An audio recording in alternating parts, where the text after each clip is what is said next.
En el nombre del Padre, y del Hijo, y del Espíritu Santo. Amén. Invoquemos la presencia del Espíritu Santo que nos asista, que nos acompañe, que nos ayude a comprender estas raíces judías que dan luz a nuestro cristianismo y al sentido verdaderamente de cumplimiento que se dan en ellas a través de la presencia de Jesús. Oh Espíritu Santo, amor del Padre y del Hijo, inspíranos siempre lo que debemos hacer y lo que debemos evitar, lo que debemos decir y lo que debemos pensar, para procurar tu gloria y el bien de las almas. Amén. Amén. Espíritu Santo, ilumínanos y Y santifícanos. santifícanos. María, auxiliadora de la humanidad, ruega por Ruega nosotros. por nosotros. En el nombre del Padre, y del Hijo, y del Del Espíritu Hijo y del Santo. Espíritu Amén. Santo. Amén. Bueno, entonces nuevamente bienvenidos a todos. Por aquí vemos 41 personas, todavía faltan algunos, esperamos que vayan llegando. Damos la cordial bienvenida al profesor Jorge Yesid, que está nuevamente con nosotros. Entonces, en este jueves nos corresponde el encuentro con él, que dentro de 8 días ya será acompañamiento y seguimiento. Entonces, en el día de hoy nos convoca la temática, la tradición escrita. Vamos avanzando, así como hemos mirado los principios del judaísmo, con todo el contexto histórico, hemos visto las fiestas, las tradiciones. Hoy vamos a reflexionar sobre este tema que es la tradición escrita, todo lo que el profesor nos va a ofrecer desde su riqueza y su sabiduría.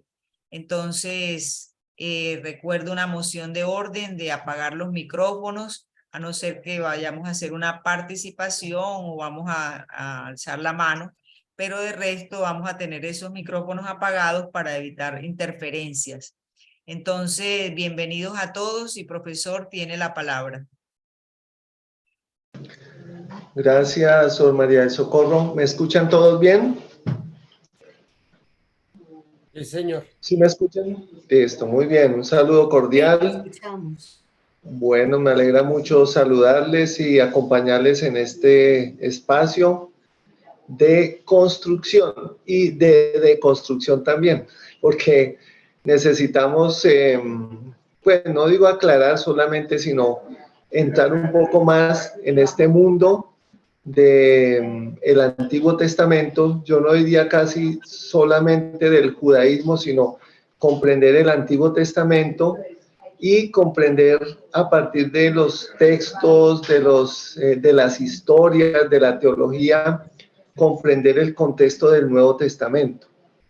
Es más, debemos ubicarnos como en dos momentos diferentes. Uno es el momento de Jesús, su vida, su acción, su enseñanza, su fe judía, pero de hijo de Dios como ser humano, su suerte final y su resurrección. Y a partir de ahí, el nacimiento de las comunidades cristianas, el papel de Pablo, sobre todo entre los años 50 y 60, 64 aproximadamente.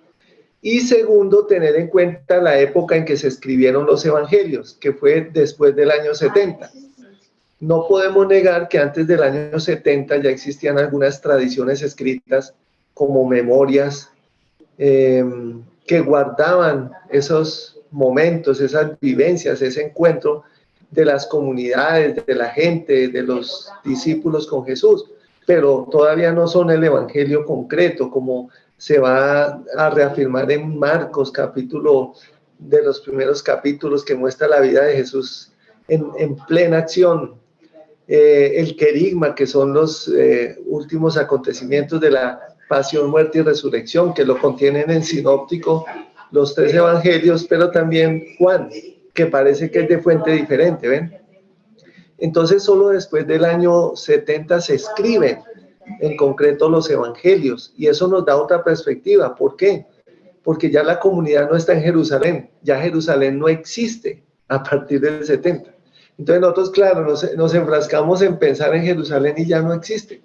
Ellos están posiblemente en Galilea, donde se empezó a organizar el judaísmo en Galilea, y es donde empiezan a escribir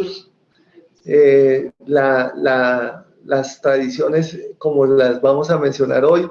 No quiere decir que antes ya no existiera una Torá, unos Nevi'im, unos Ketuvim, desde más o menos el siglo IV antes de Cristo, tampoco antes. El año 1000 o en la época de Moisés no había un periodista escribiendo ahí todo lo que decía Moisés, no existió, porque no era la práctica de esas épocas donde la escritura apenas se estaba configurando.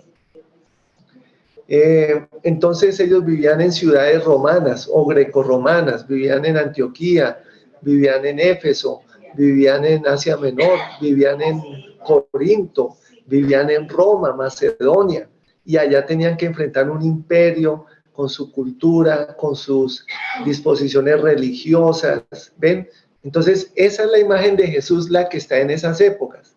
No la biografía de Jesús, porque no existe la biografía de Jesús. Ninguno dijo, bueno, me voy a poner a hacer la biografía de Jesús para vender ese libro y que todo el mundo compre y me vuelva rico. No, ellos no pensaban en la biografía de Jesús cuando escribieron.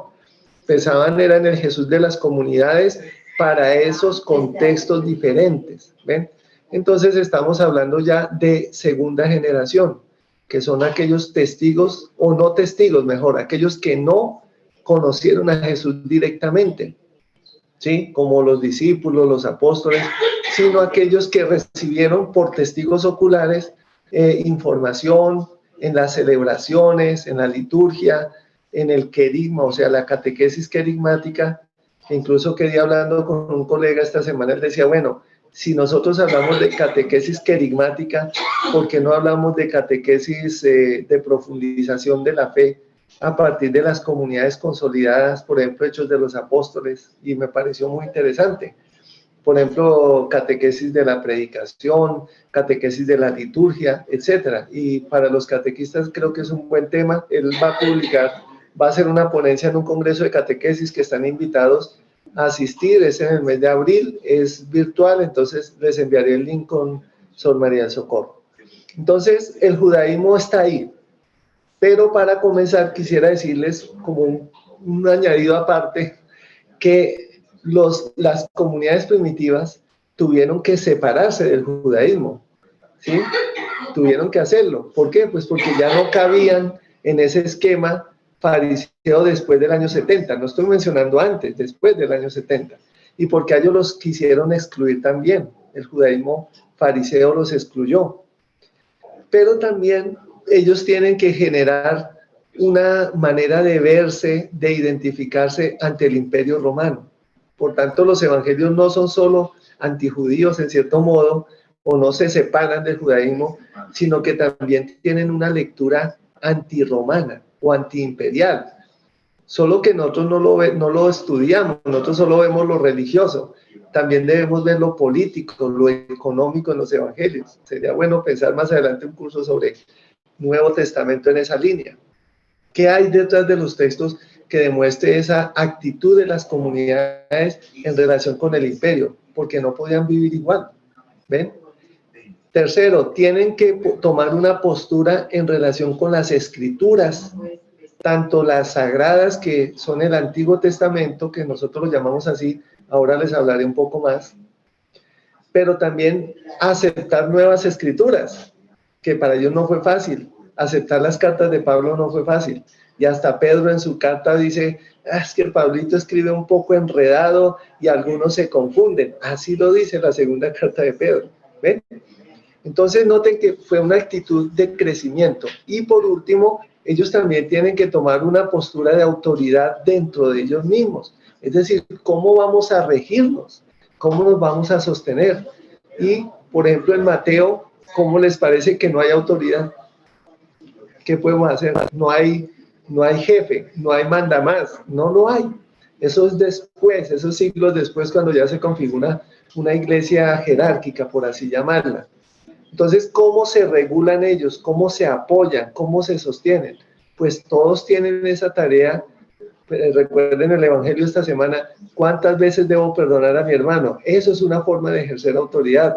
Llámalo a solas y dile, mira lo que estás haciendo mal, ¿ven? Por eso Jesús dice en el Evangelio que leímos también estos días, a nadie llamen padre, porque solo hay un padre, a nadie llamen doctor o maestro, a nadie llamen Señor, Mesías, porque solo hay uno, ¿eh? Porque no hay autoridad. No digo que no la reconozcan entre ellos mismos, porque la autoridad es Jesús, es Dios Padre. Bien, entonces eso es para reflexionar un poco más en relación con lo que decía la hermana de las motivaciones. Ahora sí yo le pediría a Sor María Socorro que nos proyecte, porque definitivamente no pude acá con mi tableta hacer proyección. Me lo envía, por favor, profe. Yo ya se lo envié al correo, pero sin, bueno, permítame, se lo descargo desde acá entonces y yo se lo había enviado al correo electrónico. No sé si ahí lo tienes disponible. Estoy abriéndolo para... Bueno, listo. Entonces, ¿hoy qué vamos a hablar? Vamos a hablar de esa concretización de las leyes, de las tradiciones, de las narrativas de Israel en escrito, en texto, ¿sí? Porque reconocemos ante todo pues que hay dos tradiciones muy fuertes en ellos, lo que llamamos la tradición oral y la tradición escrita, ¿sí? Y es a partir de esa tradición que ellos se forman su identidad. En algunos casos nos hemos hablado y decimos que son la religión del libro, ¿cierto? ¿Por qué del libro? Pues porque para ellos la Biblia hebrea, su Biblia, es la base de su fe, pero ellos también hacen otros elementos de lectura. Ellos no solo tienen la Tanakh o la Torá, los Nevi'im, los profetas, no. Ellos tienen toda una serie de escritos, de los cuales haré una breve mención acá, y luego unas pautas de interpretación. Es allá donde quiero que lleguemos, no solo quedarnos con una mirada, que para eso les envié un libro de la hermana Francisca Vergara, que es muy bueno sobre las tradiciones de Israel, y un artículo que escribí acá en la Universidad de La Salle que habla sobre esas tradiciones. Ese en parte es lo que van a ver hoy plasmado, exceptuando el comienzo. ¿Listo? Entonces, vamos a ver eso. ¿Cómo son esas tradiciones de Israel escritas? ¿Sí? Entonces yo lo titulé así: Tradiciones escritas del judaísmo, Tanakh, Mishnah, Talmud y géneros literarios. Quizá los géneros literarios no los alcancemos a ver, pero yo les envié un pequeño artículo, no tanto artículo, sino un pequeño texto de 3 páginas donde van a encontrar los géneros del Antiguo Testamento, que, hablándolo así, vamos a ver que solo hay 2. Uno es la narración o historia y el otro es el discurso, que es toda la poética. ¿Ven? Pero eso se subdivide en muchos otros más. Listo, hermana. Entonces ya podemos ahí proyectar. Entonces, en relación con estas tradiciones escritas, porque también vamos a hablar de tradiciones orales, porque antes del texto está la voz. Lo primero que hubo, no solo en Israel, en todas las culturas africanas, amerindias, en Asia, en el Oriente, todas las tradiciones nacen con la oralidad. Incluso ustedes de pronto en educación religiosa trabajan un poco ese contexto de la oralidad. ¿Cómo se da? ¿Cómo se da la transmisión de la fe a partir de la voz, del escucharnos unos a otros? El texto entra mucho después, ¿sí? Incluso hoy leía con mis estudiantes acá en clase, y en Éxodo 24 veíamos cómo dice que Moisés le dijo a Josué: escriba estas memorias, pero eso no es la Biblia. Y yo les decía, bueno, pero sí puede ser la Biblia, en cuanto que el Pentateuco tiene tanto narraciones como leyes. Qué interesante, porque después dice, en ese capítulo 24, dice que Moisés escribía todo lo que Dios mandaba, todas las normas. Entonces aquí se complementa tanto las narraciones como las leyes, y todo eso es palabra de Dios. ¿Por qué? Porque las narraciones son ejemplos, son casos, son especie de catequesis didácticas para que la gente comprenda a partir de esas narrativas y lo ponga en práctica. Y las leyes pues son cosas más directas, más enfáticas, no cuestionables, que ellos deben cumplir. Entonces, tanto las narraciones como las leyes se complementan y son la misma Torá. Bien, sigamos. Aquí yo parto y pongo un planteamiento, ¿sí? Yo pongo un planteamiento. Entonces, voy a pedirle a alguno de ustedes que por favor haga lectura de esta presentación. Listo. Las tradiciones interpretativas del judaísmo brotan de la experiencia. Ahora uno ve lo que dice. Comunitaria, sigue. Completar, no parto esa parte, la tengo tapada. Que se esforzó por comprender, actualizar y aplicar los textos sagrados, instituidos como referentes y horizontes de sentido de su identidad social y religiosa. Este ejercicio reconoció tanto la Torá oral como la escrita, ambas recibidas por el pueblo en el monte Sinaí. Pero la riqueza literaria se extendió, además, a otros bloques de la Biblia hebrea, configurando un canon en tres partes: Torá, Nevi'im y Ketuvim, de la Tanakh, a lo largo de la historia de Israel. A partir del posexilio, se definieron sus libros y contenidos mediante procesos redaccionales y acuerdos comunitarios, culminando con el canon de las escrituras a finales del siglo I después de Cristo. Esta confirmación del libro se amplió con la tarea exegética de rabinos, maestros de la escritura, consolidando otros textos como fermento de nuevas interpretaciones y precisión de las establecidos. Una pregunta, ¿cómo se dio? ¿Quiénes lo hicieron? ¿Cómo lee el cristianismo primitivo las escrituras? Son las preguntas que se hacen. Listo, muchas gracias, Néstor. Entonces veamos eso.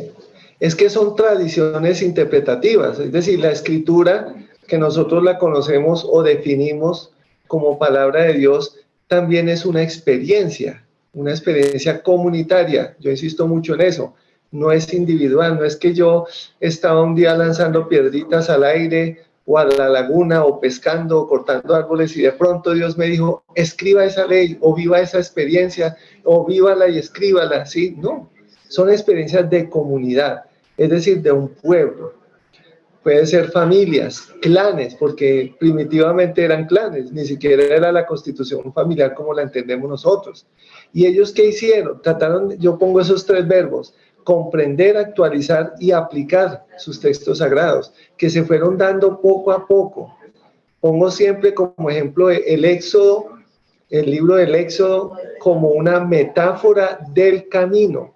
Y esa metáfora del camino que hablan algunos autores es el conocimiento de Dios, porque Dios es oculto, pero también Dios se conoce. ¿Cómo se conoce a Dios? Esa es la pregunta.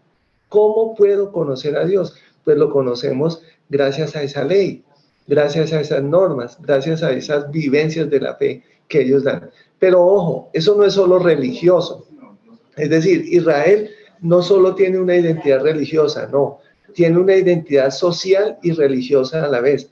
Por eso en algunos contextos se les denomina teocéntricos, ¿sí? O una teocracia, porque Dios es el que dirige al pueblo, Dios es el que manda al pueblo. Para eso está la Torá como la norma de fe, ¿ven? Entonces, eso se va a concretar en unos bloques literarios y en otros libros que van a hacer ampliación, explicación, interpretación y sobre todo apropiación de esas normas iniciales en la vida del pueblo de Israel. Como referente, ¿cuál tenemos? El monte Sinaí. Allá es donde nace todo. La ley nace en el Sinaí. Sigamos.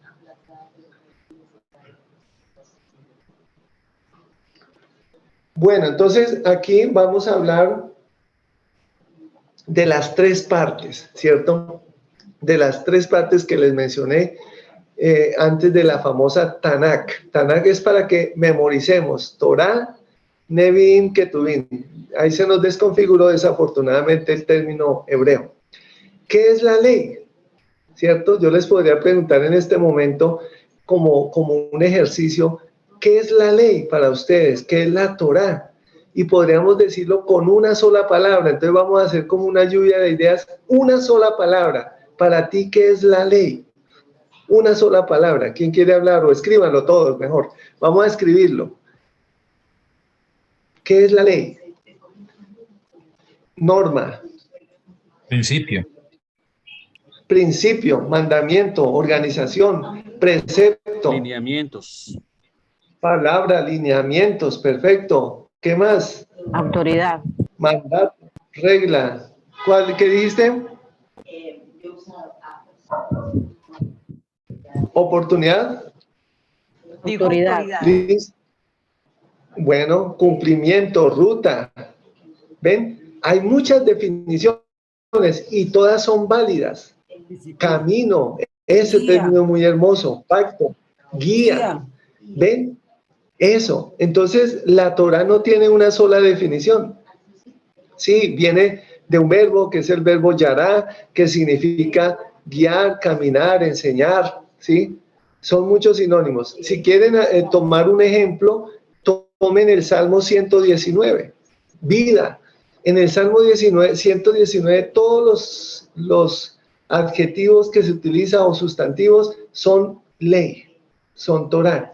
Por eso decir solo ley es un poco reduccionista, porque nos está llevando siempre al contexto griego donde es nomos.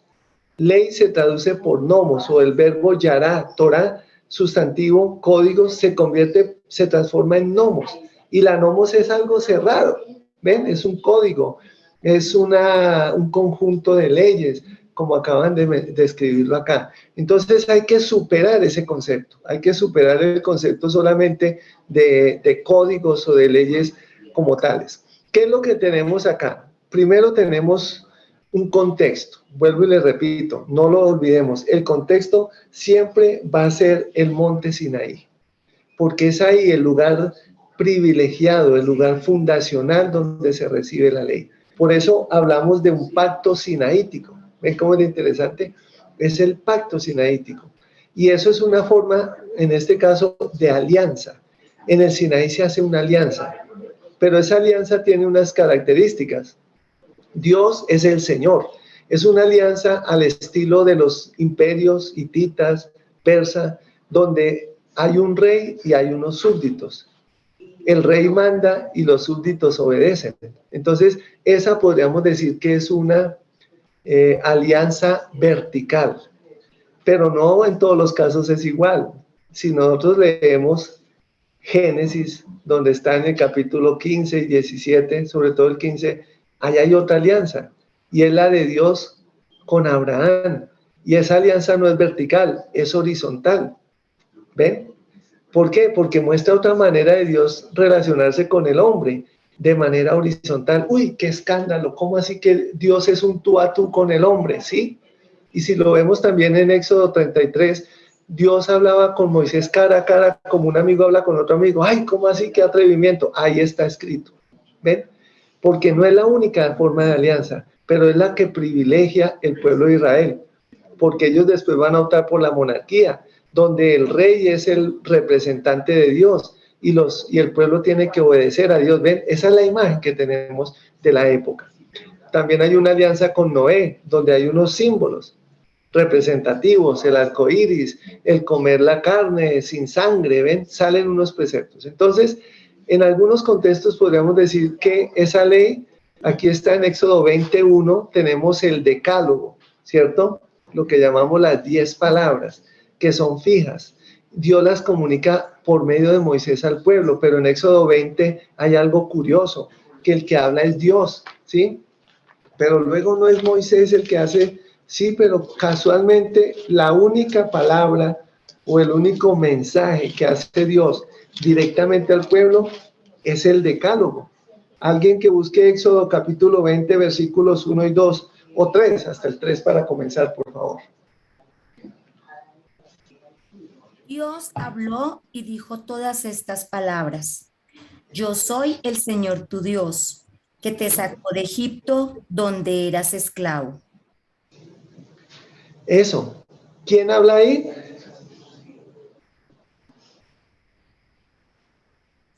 Dios habló. Dios. Pero entonces no es por medio de Moisés. ¿Sí ven ustedes?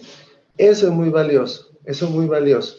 Como el decálogo es la única voz directa de Dios al pueblo, sin mediación de Moisés, lo cual da un valor más importante. No quiere decir que lo demás no lo tenga, claro, porque es mandato de Dios a Moisés, escribe y dile al pueblo, o ve y comunica estas palabras. pero acá la importancia es que Dios tiene que decírnoslas directamente por medio del texto escrito a nosotros hoy día también. Bueno, entonces ahí tenemos eso en Éxodo 20.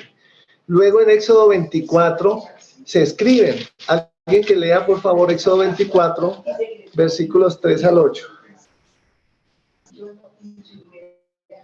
Moisés lee por favor? fue y le contó al pueblo todo lo que el Señor había dicho y ordenado.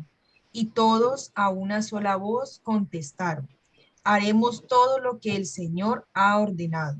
Entonces Moisés escribió todo lo que el Señor había dicho, y al día siguiente, muy temprano, se levantó y construyó un altar al pie del monte y colocó 12 piedras sagradas, una por cada tribu de Israel.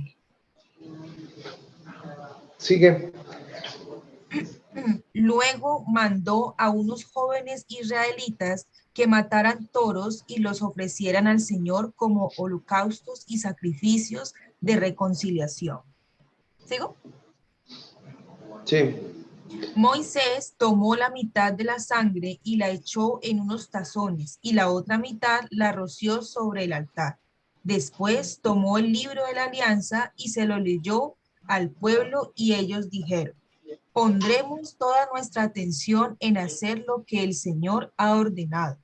Entonces Moisés tomó la sangre y rociándola sobre la gente dijo: esta es la sangre que confirma la alianza que el Señor ha hecho con ustedes, sobre la base de todas estas palabras. Moisés. Listo, Jenny. Gracias, Jenny. Eso es un ritual, ¿sí lo ven? Es hermosísimo. Este capítulo 24 del Éxodo, ténganlo en cuenta como una de las expresiones rituales antiguas de Israel, de las más antiguas, la ratificación de la alianza. Y yo escribí un artículo el año pasado, se lo voy a enviar a la hermana para que se lo envíe, porque yo lo denomino la entronización del texto en la tradición oral, ¿sí? El ritual es oral, la enseñanza es oral, la interpretación, pero el texto se entroniza en el centro, se pone como un testimonio, ¿ven? De pronto nosotros en nuestras casas hemos tenido la costumbre de que se compra un atril y se pone la Biblia ahí en la sala bien bonita, ¿cierto? Pero no se lee, entonces ¿para qué sirve? De nada, eso es de decoración nomás. Mejor tener otras cosas ahí de decoración. Entonces, aquí pasa lo mismo, se pone en el centro, pero se lee. Dice que Moisés leyó todo en presencia del pueblo. Ese es el texto, ¿ven? El que está en el centro, pero no es lo único, porque lo demás es la tradición de la comunidad, el ritual. Pensemos, por ejemplo, en la liturgia de la palabra, en el contexto de la Eucaristía, ¿sí ven? La liturgia es el primer alimento, lo que llaman la mesa de la palabra, y después viene la mesa de la Eucaristía. No podemos separarlo, y no podemos separarla de la explicación, de la oración, de la acción de gracias. Entonces, esa es la Torá, ¿ven? No es solamente leyes, no, es todo lo que implica para la comunidad. Otro texto hermosísimo es Nehemías capítulo 8. Nehemías capítulo 8. Yo no sé si ese ya lo leímos alguna vez. ¿Alguien se recuerda?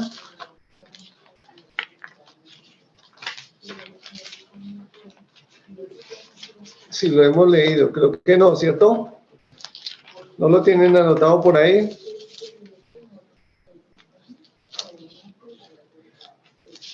Nehemías capítulo 8. Ese texto que algunos lo titulan, por ejemplo, la Biblia de Jerusalén, Nacimiento de Judaísmo. Ese texto es una entronización de la palabra, igual, pero con otras características, claro.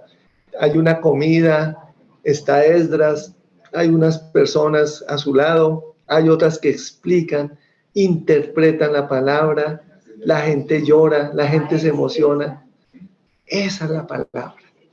¿Ven? Esa es la palabra, la que se vive, la que llega al corazón, la que mueve a las personas. Ojo, porque cuando Jesús habla, hace eso. Eso es el evangelio, es eso. Esa es la autoridad. Cuando Jesús habla, Él actualiza la Torá, actualiza la palabra de Dios y la hace llegar al corazón de las personas. ¿Ven? Entonces, ese libro, esa alianza está ahí con el texto. Bien, entonces les dejo de tarea leer Nehemías capítulo 8. Leamos por lo menos versículos 1 y al 3, del 1 al 3. Todo Del el 1 al pueblo 3. se congregó como un solo hombre en la plaza de la Puerta de las Aguas, y pidió a Esdras, el escriba, que trajera el libro de la ley de Moisés que el Señor había entregado a Israel. Así lo hizo el sacerdote Esdras. El día primero del 7º mes trajo el libro de la ley, y ante la asamblea compuesta por hombres, mujeres y cuantos tenían uso de razón, lo estuvo leyendo en la plaza de la Puerta de las Aguas desde la mañana hasta el mediodía. Todo Listo. el pueblo. Gracias. ¿Ven? Todos como un solo hombre. Ese término es fantástico. Ese término demuestra la unidad de la comunidad. Aquí, claro, es la asamblea judía en el post-exilio.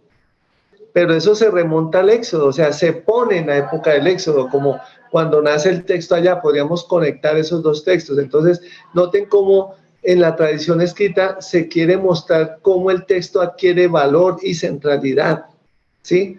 Pero nunca desplaza la tradición oral. Esa es mi perspectiva, ¿sí?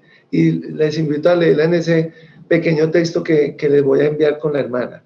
Porque nosotros decimos, no, es que el texto escrito suplanta la tradición oral, nunca, porque nuestro contexto sigue siendo oral, el canto, las alabanzas, las respuestas en la Eucaristía. Entonces, miren para los catequistas, cómo darle valor a la respuesta, a la palabra, y no solo al texto, aunque el texto está ahí, claro, cómo lo hacemos vida para los demás.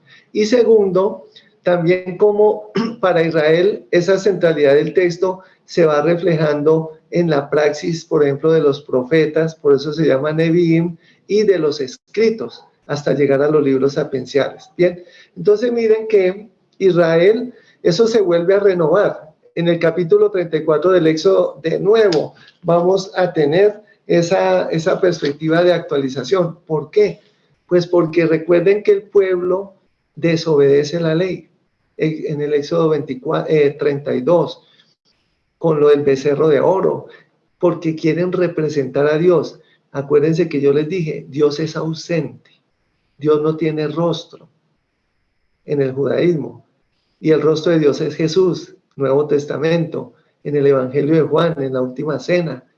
Jesús dice, quien me ve a mí, ve al Padre. Jesús hace la síntesis de toda esta búsqueda de Dios en el Antiguo Testamento. Jesús es el rostro de Dios. Pero nunca se dice que Jesús tenía ojos verdes, que era crespito, pelo largo, barbamona, nada de eso. Porque el rostro de Jesús tampoco lo podemos representar, sino solo desde la cultura de la época. Y algunos lo dibujan así, más trigueñito, más nariz chata, menos europeo, porque la mayoría de los dibujos que tenemos de Jesús son europeos, tenemos que aceptarlo. Bien, bueno, pero no es lo importante el rostro de Jesús, sino la voz de Jesús, que nos trae el amor de Dios, y los gestos de Jesús, que nos muestran ese amor de Dios hecho realidad con sus obras. ¿Ven? Eso es lo importante. Entonces, luego vamos a tener en Deuteronomio, perdón, ya vimos que en el Éxodo 34 se renueva la alianza, hay nuevas tablas de la ley. ¿Sí sabían que hubo 2 veces tablas de la ley? Porque las primeras las rompió Moisés de rabia y les hizo beber eso machacado. Y en el 34 vuelve a hacer otras tablas para entregarlas al pueblo y hacer de nuevo la alianza. ¿Qué quiere decir eso? Pues que es necesario que haya ruptura. Es necesario para que el pueblo aprenda a valorar la voz de Dios y aprenda a reconocer en ellos mismos esa ley que se les hace vida, o que se les da como vida, o como ustedes dijeron, camino, enseñanza, proyecto. ¿Ven? Eso es muy interesante de esos capítulos por eso. Luego saltamos casi a el Deuteronomio, donde en los capítulos 12 al 26 encontramos lo que se llama el código deuteronomista o deuteronómico, lo llaman también. Deuteronomista es una expresión que se utiliza en relación con los deuteronomistas, que fueron un grupo de renovación y de reflexión en Israel, qué pensaron sobre la destrucción de Jerusalén. ¿Sí? ¿Por qué? Y ellos ven que la raíz de todo está en el pecado del hombre. Ellos pecaron y por eso nos remite siempre a reconstruir la historia en clave de pecado, pero de acción de protección de Dios. El hombre o el pueblo peca, Dios permite el castigo como raíz del pecado, no del castigo, no de voluntad de Dios. Ante ese castigo, como las invasiones, las guerras, Dios envía salvación porque el pueblo suplica, ora, se arrepiente. Entonces noten que hay un esquema. Ese esquema es pecado, castigo, súplica y conversión, salvación. Dios salva. ¿Ven? Entonces eso lo ven en el libro de los jueces, lo vemos en los libros de los reyes.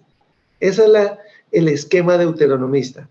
Pero también aquí podemos ver a los profetas que están actuando, que están invitando a cumplir la ley, pero una ley que ya dijimos, un monoteísmo ético, una ley que se transforma en justicia social, que se transforma en acciones de paz, en acciones de solidaridad, en encuentro, en respeto de los otros, de la propiedad, de la naturaleza. Miren que eso tiene mucha vigencia hoy para nosotros también. Entonces, capítulos 12 al 26, eso ya lo habíamos visto en el Código de la Alianza de Éxodo 23 al 24, ¿ven? O 22, 24. Pero también se da otra actualización en el libro del Levítico, en los capítulos 12 al 26, ¿ven? Que se le llama Código de Santidad. Si han visto ustedes en sus Biblias, miren por casualidad unos, miren Deuteronomio 12 y vean qué título tienen sus Biblias. Y otros miren Levítico 16, a ver qué título tiene y me confirman. Deuteronomio 12, el santuario único. Deuteronomio 12, pero no tiene un título más grande antes, que abre del 12 al 26.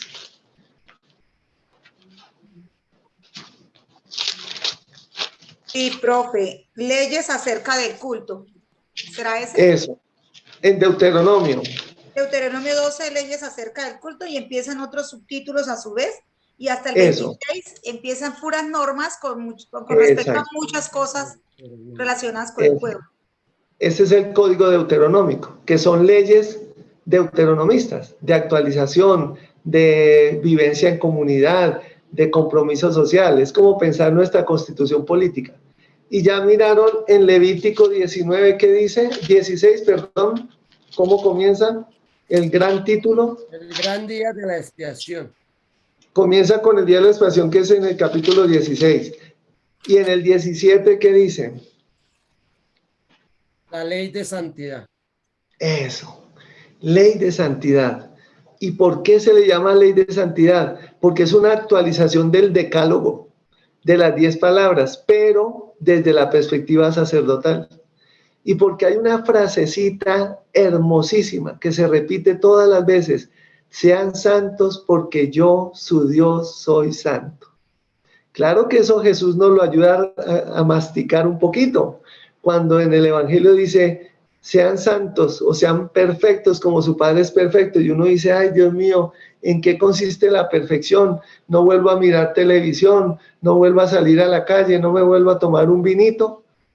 Y él dice: la santidad es, o la perfección es, amar al prójimo, perdonar a los que nos odian, caminar con los que nos hacen daño, a honrar a padre y madre y no justificarnos con cosas que no son. ¿Sí ven? Es el compromiso con los demás. Esa es la santidad, esa es la perfección. Claro, la oración, porque todo lo que es en capítulo 5 al 7 de Mateo, esa es el código, digámoslo así, de santidad del Nuevo Testamento. Mateo 5 al 7. ¿Y cómo comienza? Bienaventuranzas. La actitud del pobre, la disponibilidad para acoger a los demás, el amor desinteresado, ser sal, ser luz, que nuestro ojo sea limpio, que del corazón salgan cosas buenas. ¿Ven? Esa es la verdadera espiritualidad de la Torá, la que está aquí escrita, la que estamos hoy reflexionando, Jesús la potencia. Recuerden lo que dice el Evangelio, que eso lo leímos hace poco. No vine a abolir la ley, sino a darle cumplimiento. Pero no es la ley como legalismo, no, es la espiritualidad de la ley. Y no la cambia Jesús, la plenifica, ¿ven? Con su enseñanza. Bien, entonces esa ley ya dijimos que recorre varias épocas, pero principalmente en Nehemías, como les mencioné, podemos ver que ya se configura como un texto escrito completo. Parece que ese capítulo 8 de Nehemías es lo que llamaríamos la entronización o el nacimiento del judaísmo, pero a partir del libro, del texto. Por tanto, otras tradiciones como la profética ya van quedando atrás, ¿sí? Algunos autores dijeron antes que el profetismo nace con la monarquía y muere con la monarquía, ¿cierto? Recuerden ustedes el profeta Elías, el profeta Eliseo. Ellos cuando comienza el reino del norte, toda esa riqueza, toda esa opulencia y esa degeneración, esa degradación ciudadana, ellos empiezan a profetizar, dice, se están alejando de Dios, están incumpliendo las normas, están faltando a la justicia, ¿ven? Y por eso va a haber violencia y va a haber degradación de las personas, destrucción. Pero los que escriben también, Amós, Oseas, Miqueas, todos ellos hablan de lo mismo, cómo el pueblo se degenera, se pierde por la comodidad y dejan a Dios, pero no es al Dios de allá arriba, es al Dios encarnado en los demás, en sus hermanos. ¿Ven? Eso va a pasar luego desde el exilio, porque ya los profetas van a hablar de reconstruir el templo, van a hablar de la venida del Mesías, se vuelven apocalípticos, escatológicos. El único que por ahí medio menciona algo es el profeta Jonás, que dice, conviértanse porque en 3 días se va a destruir Nínive. Habla de una perspectiva mucho más universal, ¿cierto? Pero ya no es la profecía de Amós, Oseas, Isaías y Miqueas, ya no es la misma. Van a hablar de una mirada prospectiva, que va a concordar sí con el Nuevo Testamento, con Juan Bautista, que es el nuevo Elías, sí. Pero Jesús va a recuperar ese valor del profetismo a favor del pobre y a favor del culto, o sea, de la oración auténtica, a favor de la misericordia, del amor a Dios y al prójimo. Amen a Dios y amen al prójimo. Ese es el principal mandamiento. Bien, entonces veamos que aquí ya cuando hablamos de una noción de libro sagrado, ¿cierto? Llega a englobar todos los libros del Antiguo Testamento, por tanto ya no es solamente los 5 primeros llamados Pentateuco, no, es toda la Biblia hebrea, todo el Antiguo Testamento, el que se considera esa norma de vida. Me gusta usar ese concepto que uno de ustedes escribió, vida, ¿sí? Y termino ahí con la frase, la ley es exaltada y considerada norma de vida, como en el Salmo 119 que ya les recomendé. Se considera como una personificación de la ley escrita cuando no se emplea el pronombre posesivo tú. ¿Qué quiere decir eso? Porque es que tú eres esto, tú eres aquello. No, la ley es camino, es mandato, es juicio, es precepto. No es tú, es eso que representa para nosotros, para cada uno de nosotros. Bien, bueno, siguiente, hermana. Bueno, vamos a ver si acá hacemos una lluvia de ideas o preguntas.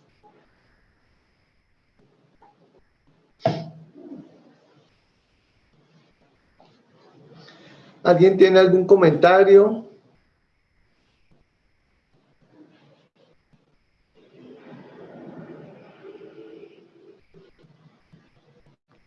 ¿Nadie?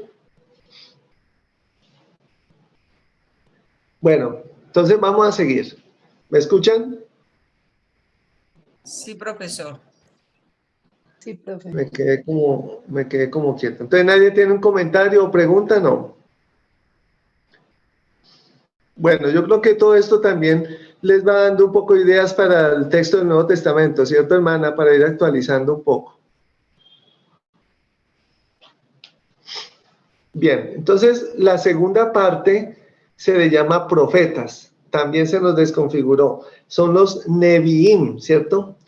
Y recuerden que yo les mencioné ya antes que los profetas, en cierto modo, ellos son garantes de la ley, porque ellos comunican un mensaje en fórmulas proféticas, como cuáles. Así dice el Señor, oráculo del Señor, esto dice el Señor, el día del Señor o el día del juicio. ¿Ven? Utilizan expresiones como esas, que se le llama fórmula del mensajero. Es muy curioso, en cierto modo, que ellos poco hablan de Torah como deben cumplir lo que está escrito en el libro. Ninguno lo dice.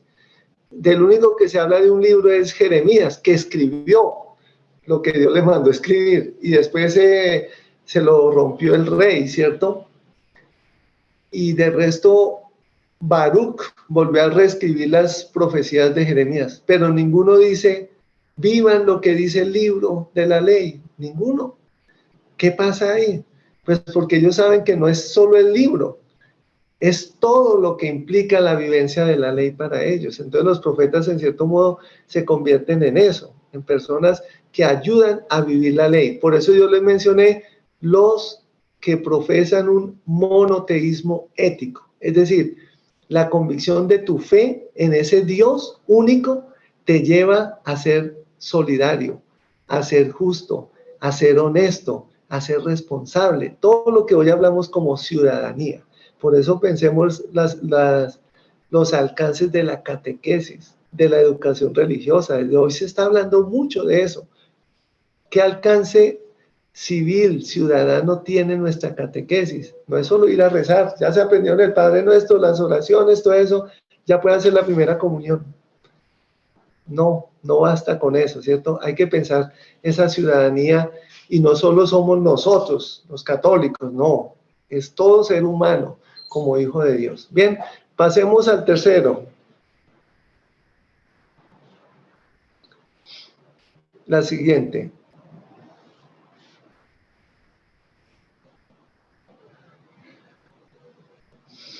Entonces, la tercera parte de la escritura hebrea se le llama Ketuvim. Ketuvim significa escritos, del verbo katab, escribir. Entonces, esos escritos que no son profetas, que no son ley tampoco, son aquellos que se consideran como más ejemplares, ¿sí? Pero claro, ahí vamos a encontrar Crónicas, Esdras, Nehemías, vamos a encontrar el libro de Esther, por ejemplo, porque esos no se ubican dentro de la profecía. El libro de Ruth, ¿ven? Pero también encontramos el libro de Daniel, los Salmos, todos esos son escritos. Cantar de los Cantares, Eclesiastés, Lamentaciones, ¿sí? Todos esos que nosotros en algunos casos llamamos libros ejemplares, hacen parte de los Ketuvim. Pareciera en algunos casos que como que no menciona la ley tampoco, como escrito, como libro, pero no es porque la omitan, sino que ya en la distancia, porque se escriben sobre todo en el siglo III antes de Cristo al primero, segundo, dicen algunos, pues ya están teniendo otras perspectivas, por ejemplo, la creación, el diálogo filosófico con la cultura helenista o griega. Están planteando miradas apocalípticas como la confrontación con los imperios, con el imperio helenista, y eso va a llegar al Nuevo Testamento, confrontación con el imperio romano. ¿Qué podemos hacer? El libro de Apocalipsis no solamente es un libro del fin del mundo, eso es lo de menos. El Apocalipsis es una resistencia de la comunidad contra el imperio, como el libro de Daniel, pero es una resistencia no armada, porque la violencia genera más violencia, lo decimos desde la tradición de la iglesia también. Es una perspectiva de esperanza. ¿Ven? Entonces aquí ya los Ketuvim nos están dando esa mirada de esperanza, pero también de una vida cotidiana. Y pensemos, por ejemplo, los libros que no están acá, que son los llamados deuterocanónicos. ¿Se acuerdan? ¿Alguien sabe cuáles son? A ver, ¿a quién le preguntamos, hermana? ¿Cuáles son los libros deuterocanónicos?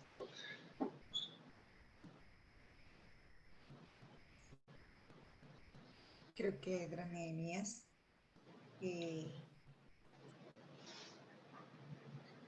Deuterocanónicos, porque Nehemías y Esdras sí entran en los canónicos. Profe, son aquellos libros que fueron escritos en griego. Eso, ¿cuáles son? Que no están en hebreo, claro. Ahí están. Lo que sé, profe, es que estos son 7 libros y que no se encuentran en las Biblias, pues no católicas, o sea, las que usan nuestros hermanos separados. Entonces, Bueno. Sí, no recuerdo exactamente, pero el de el de la primera clase que hablábamos de los macabeos, por ejemplo, no está. Eso, Macabeos, Sabiduría, Daniel, los dos de Macabeos, Sabiduría, Eclesiástico, Baruch, Tobías y Judith. Bien, ahora Daniel sí está en la Biblia hebrea, pero hay unos añadidos pequeños, muy interesantes, como la historia de Susana, ¿sí la recuerdan? O el cántico de Sidrac, Misac y Abdenago, o sea, el cántico de Daniel, o el de la lucha de Belial, ¿cierto? Son 3 añadidos. Y del libro de Esther hay unos añadidos griegos que son las oraciones de Esther y la oración de Mardoqueo, pero el resto están en hebreo. Entonces, todo eso es escritura, ¿ven? Se reconoce, y el Nuevo Testamento, o sea, el cristianismo, no digo católicos y protestantes, sino el cristianismo lo reconoce hasta cierta época, cuando ya el protestantismo decide solamente seguir el canon hebreo. ¿Por qué? Pues por razones de tradición, ¿cierto? Ahora, en los últimos años, ya bastanticos diría yo, conocemos las Biblias de Dios Habla Hoy, que son con aprobación eclesiástica, que se pueden leer sin ningún problema, porque los de problema a veces somos más nosotros que las mismas Biblias, y que tienen los libros deuterocanónicos, ¿cierto? Pero el criterio es el que dice la hermana, son textos en griego que no se encuentran o no se encontraban antes en hebreo, pero sí se han encontrado. En el Cairo, allá en una Knesset, una sinagoga del Cairo muy antigua, encontraron manuscritos ya en hebreo, por ejemplo, de Eclesiástico. ¿Ven? Entonces, al parecer sí tuvieron originales, pero no entraron canónicamente porque no los conocerían en hebreo o en arameo. ¿Listos? Entonces, los escritos también son edificantes, nos ayudan a edificar la vida personal y la vida comunitaria también. Sobre todo los libros sapienciales son los que entran acá. Bueno, sigamos.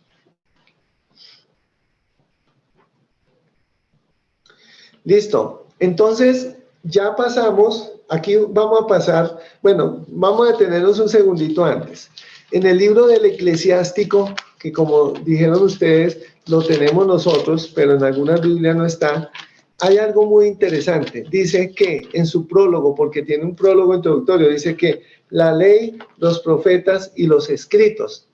La ley, los profetas y los escritos. Es decir, aquí este autor del Eclesiástico, Ben Sirá, se le llama así, ya da testimonio de que en el siglo II antes de Cristo, porque en esa época se escribió ese libro, posiblemente, años 130, otros dicen 190, ya hay un testimonio de que existen 3 partes de la Biblia, 3. Eso es muy importante, es decir, la Biblia no existe tan antiguamente, la Biblia hebrea, no, apenas podemos dar un testimonio en el siglo II, lo cual nos hace pensar como en una época de elaboración de materiales muy antiguos, sí, pero de elaboración a partir del siglo IV al siglo II antes de Cristo. ¿Ven? Ya como texto fijo, lo que llamamos texto canónico. ¿Qué pasó? Miren algo interesante. Que en la época del Nuevo Testamento, entre el Antiguo y el Nuevo, surgen otros textos que se llaman intertestamentarios, los llamamos así. Recuerden que yo les dije que el contexto del Nuevo Testamento, a partir de las confrontaciones con los helenistas y los romanos, es una época apocalíptica. ¿Recuerdan que les dije? Bien, eso hizo que surgieran muchos escritos en la época, sobre todo en Qumran, es decir, entre los esenios, entre los sectarios de Qumran o del Mar Muerto, que eran judíos muy piadosos, pero sus interpretaciones iban siempre en contra de. Ellos hablaban que eran los hijos de la luz y los otros eran los hijos de las tinieblas, que ellos eran los buenos y que los otros eran los malos y que Dios los iba a destruir. Esa es la apocalíptica. ¿cierto? Confrontar buenos y malos, hijos de la luz, hijos de las tinieblas. Y ahí hay mucho influjo gnóstico también, posteriormente. En el Nuevo Testamento, en Juan, podemos ver esa confrontación entre carne y espíritu, sin decir con ello que Juan sea gnóstico, sino que hay contactos. Entonces, eso hizo que se escribieran muchos libros que tenían unas perspectivas bastante parciales, pero conflictivas, que hablaban desde una mirada, digamos, muy destructiva, muy confusa, utilizando todas las figuras apocalípticas, las bestias, y hablando de guerras, de muerte, lo cual generó cierto conflicto. E hizo que tanto los judíos como los cristianos posteriormente, en el siglo II, organizaran y recogieran sus libros sagrados, dejando por fuera muchos otros. El principal de ellos es el libro de Enoc, así se le llama, pero también conocemos el Testamento de Moisés, el Apocalipsis de Moisés, el libro de los Jubileos, los 12 patriarcas, ¿ven? El Testamento de Abraham, y en el Nuevo Testamento encontramos el Apocalipsis de Pedro, y posteriormente va a haber otros. Incluso aquí mencionan hasta el Evangelio de Tomás, o hace poco hablaron del Evangelio de Judas Iscariote, hace unos años, fue de moda, ¿ven? Entonces, ante tantos libros, ¿qué tienen que hacer? Cerrar, porque esto hay mucha cosa que confunde a todo el mundo. Y eso es lo que llaman el canon. Pero ese canon se vio también por unas circunstancias. Miren cómo acá nos metemos con el Nuevo Testamento. Que cuando el Nuevo Testamento empezó a leer el Antiguo, lo empezó a interpretar desde Jesús. Ah, pero es que este salmo habla de Jesús. Dios mío, ¿por qué me has abandonado? Eso habla de Jesús. Tú eres mi pastor, ¿cierto? En verdes praderas me haces recostar. Me conduces por cañadas oscuras, nada temo. Eso es Jesús. Entonces, ¿sí ven? Muchas interpretaciones del Antiguo Testamento se hicieron desde Jesús, lo cual hizo que el judaísmo se pusiera nervioso y tuvieran que definir, no, estos son nuestros libros, son los libros del judaísmo. Y eso lo hicieron posiblemente entre el año 80-100 después de Jesús. O sea, en primer siglo definieron esos libros. Incluso en el Nuevo Testamento encontramos como algunos visos de esos libros heréticos, o no los llamemos heréticos, otros libros, ¿cierto? Alternativos, pero que hablan de una forma de fe muy particular. ¿Ustedes han leído alguno la carta de Judas? No de Judas Iscariote, del otro. ¿Alguien la ha leído?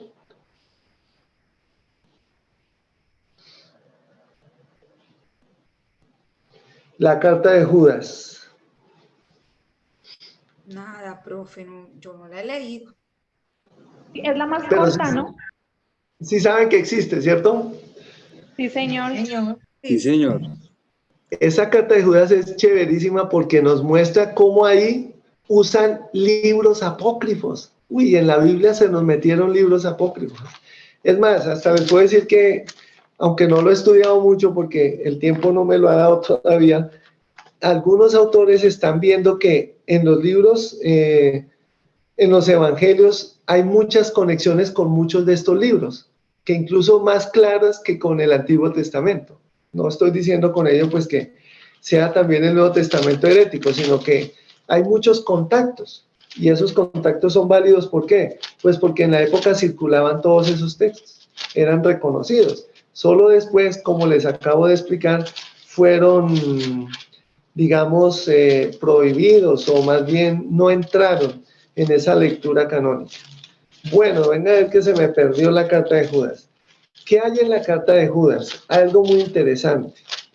Y es que él usa lo que llamamos la ascensión de Moisés, que es un texto apócrifo, donde dice que Satanás y el arcángel Miguel, que es el que lucha, se peleaban por el cuerpo de Moisés. ¿Ven cómo es interesante? Eso está ahí. Entonces yo les invito a que lo lean porque no lo encontré en este momento. Y algo muy curioso, pero a la vez muy importante reconocerlo, que esa carta de Judas se corrige en la segunda carta de Pedro. O sea, la segunda carta de Pedro corrigió la carta de Judas, porque ya quiere decir que en esa época que se escribió esa carta de Pedro, ya habían seleccionado qué escritos eran propios y qué textos se podían citar y se podían leer en el contexto primitivo. ¿Ven? Eso es para decirles que esto de la concretización de los libros sagrados no fue fácil. No fue listo, cojamos este y este no, sino que hubo muchos criterios y muchos conflictos también internos. Bien, no sé si al respecto alguien tiene algún comentario.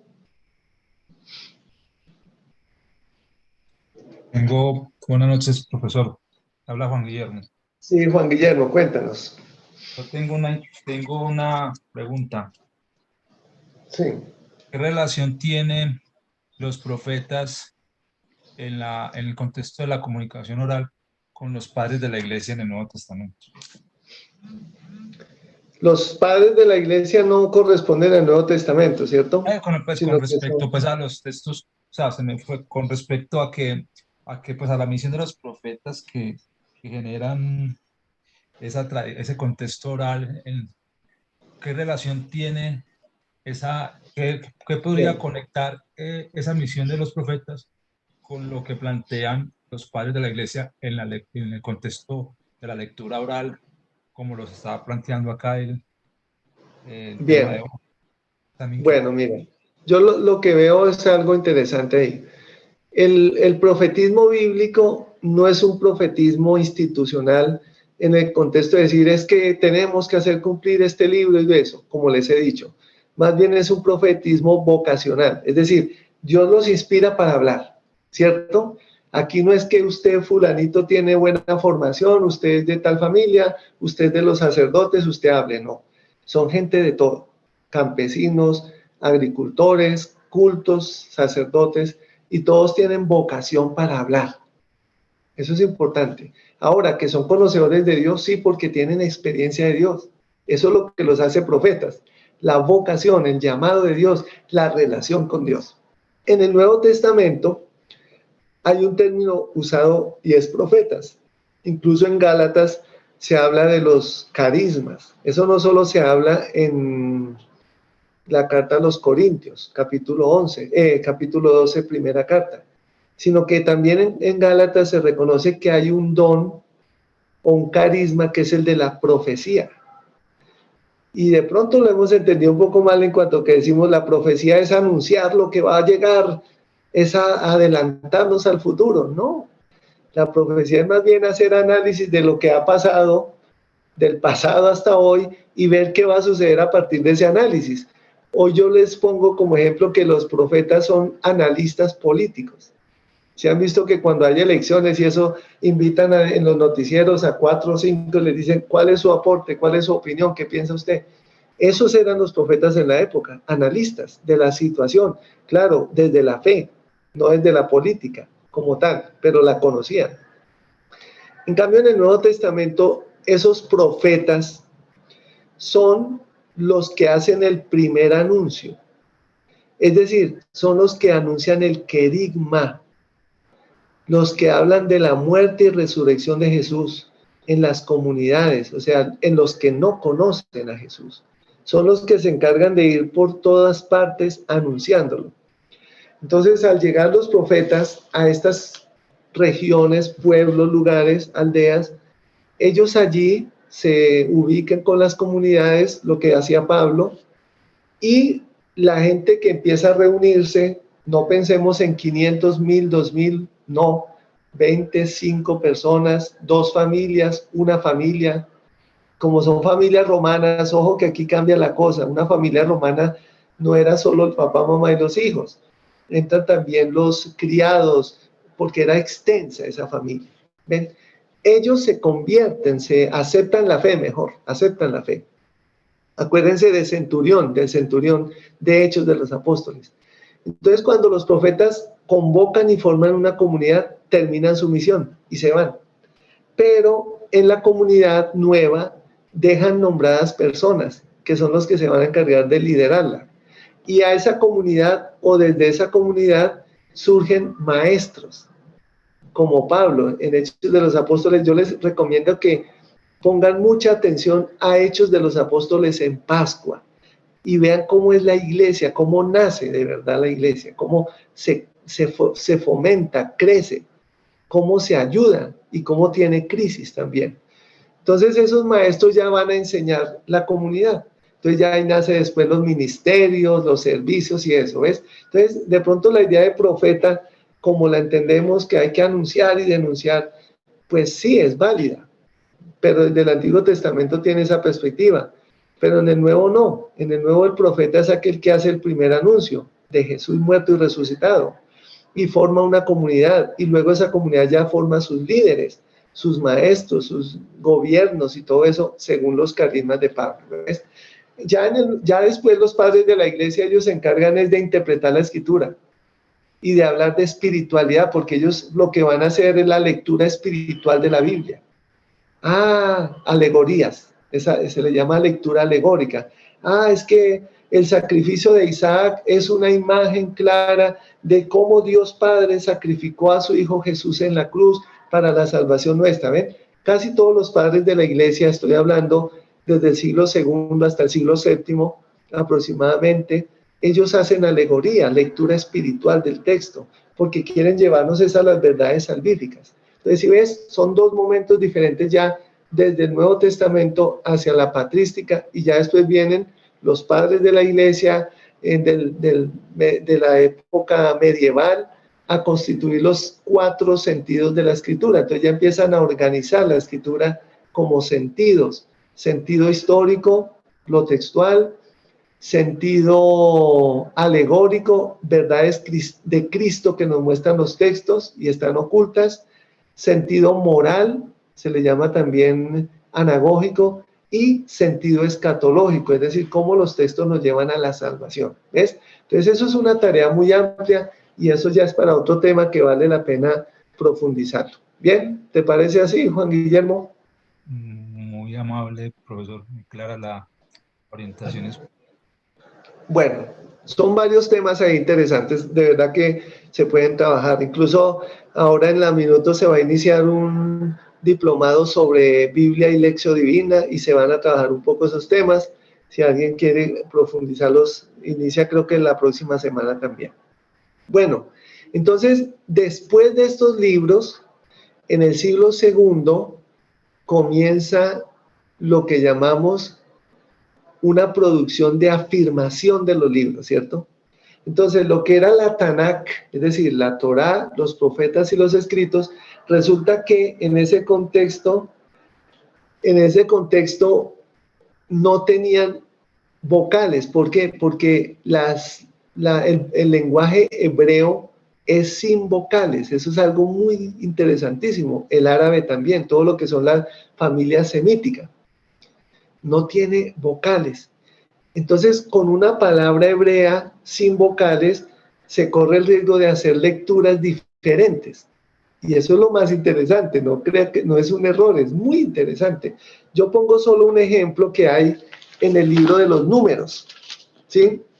En el libro de los Números dice que ellos salieron de un lugar llamado Kadesh, ¿sí? Que en este caso pues es Kadesh Barnea, ¿cierto? Y después de Kadesh, resulta que Kadesh, en el capítulo 20, alguien que lea del versículo 1 al 3 de Números, capítulo 20, versículos 1 al 3.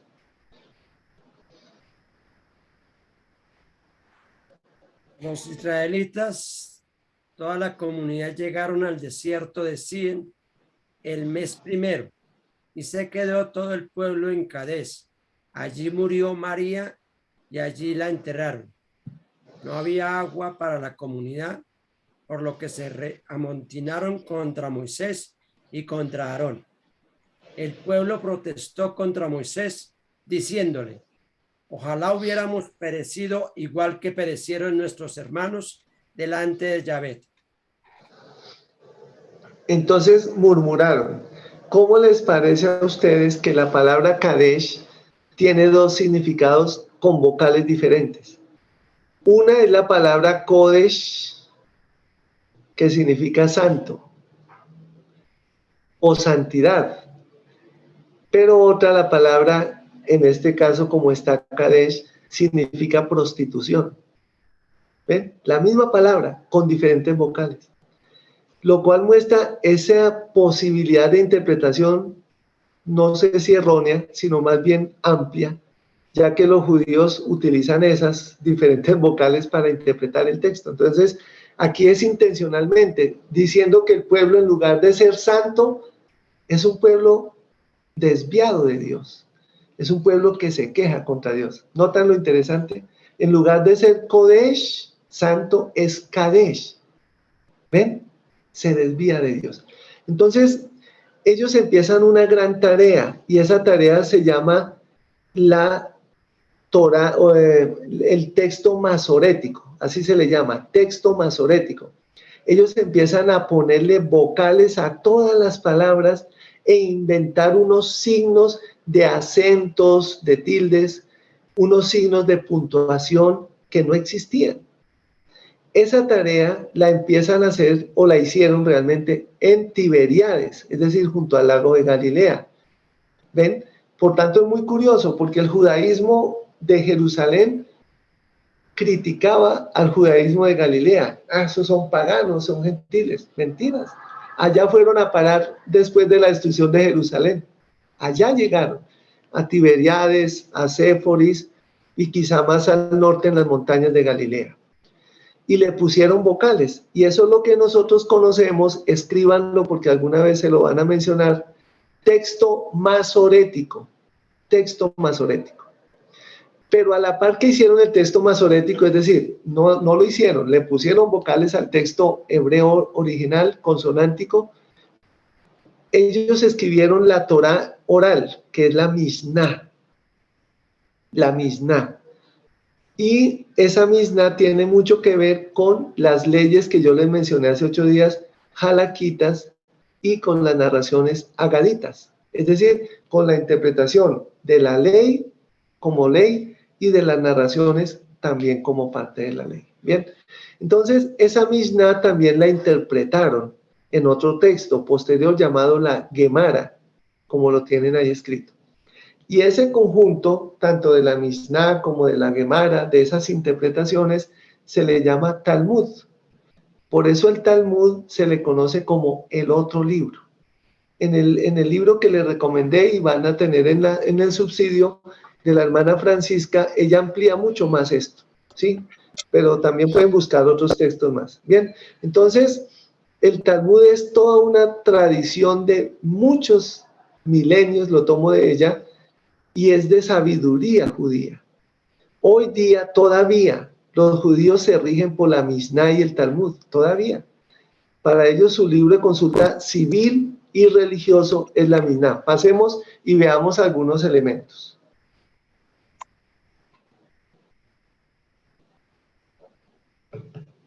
Leamos por favor esos punticos. Sí, Juaner.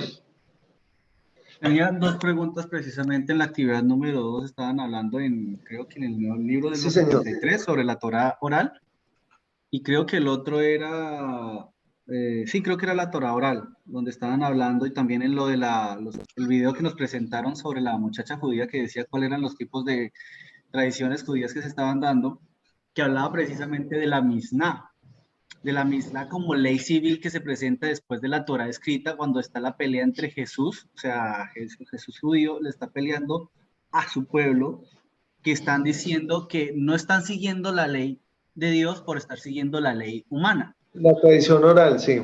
La tradición oral, que es precisamente esa, la Torá oral es la tradición oral y no la tradición escrita, que es la de Dios. Exacto, exacto. Miren que es valioso ese aporte.